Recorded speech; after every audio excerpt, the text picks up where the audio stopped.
கன்னியாகுமரி எல்லாருக்குமே பார்க்கணுன்னு தோன்ற ஒரு இடம் இல்லை. நானும் பார்க்கலான்னு போயிருந்தேன்.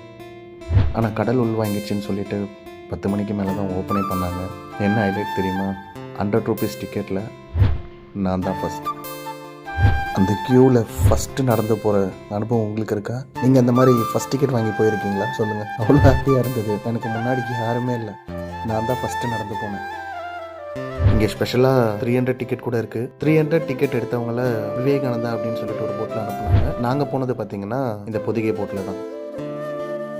போட்டுக்குள்ளே போனதும் லைஃப் ஜாக்கெட் எடுத்து மாட்டிக்கிட்டோம்.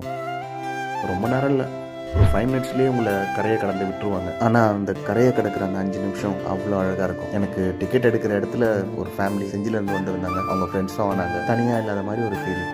நம்ம போட்டு விட்டு இறங்கினதும் அகைன் ஒரு டிக்கெட் எடுக்கணும். இந்த கவுண்டரில் தான். அதோட வேல்யூ பார்த்தீங்கன்னா 30 ரூபீஸ். உள்ளே போக ஸ்லிப்பர்ஸ் அலோடு கிடையாது. அங்கேயே ஃப்ரீ கவுண்டர்ஸ் இருக்குது. அந்த கவுண்டரில் உங்கள் ஸ்லிப்பரை கொடுத்துட்டு வந்து ரிட்டர்ன் கலெக்ட் பண்ணிக்கலாம்.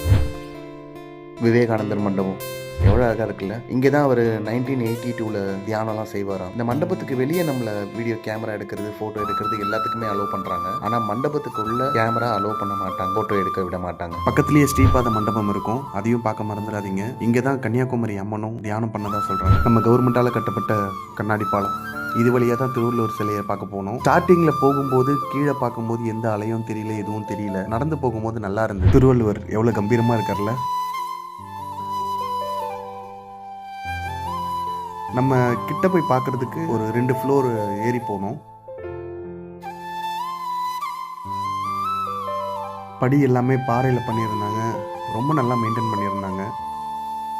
கிட்ட பார்க்கும்போது திருவள்ளுவர் சிலை அவ்வளோ பிரம்மாண்டமாக இருந்தது. நான் போன நேரம் அங்கே கிளைமேட்டும் அவ்வளோ அழகாக இருந்தது. அப்படியே கடல் அலைகளை ரசிச்சுட்டு கடலை சுற்றி பார்த்துட்டு ஒரு 1 ஹவர் நான் ஸ்பெண்ட் பண்ணேன். தூரத்துலேயே பார்த்த நமக்கு அந்த சிலையை கிட்ட பார்க்கும்போது அதில் இருக்க ஒவ்வொரு டிசைனும் அவ்வளோ சூப்பராக இருந்தது, அவ்வளோ நுணுக்கமாகவும் இருந்தது.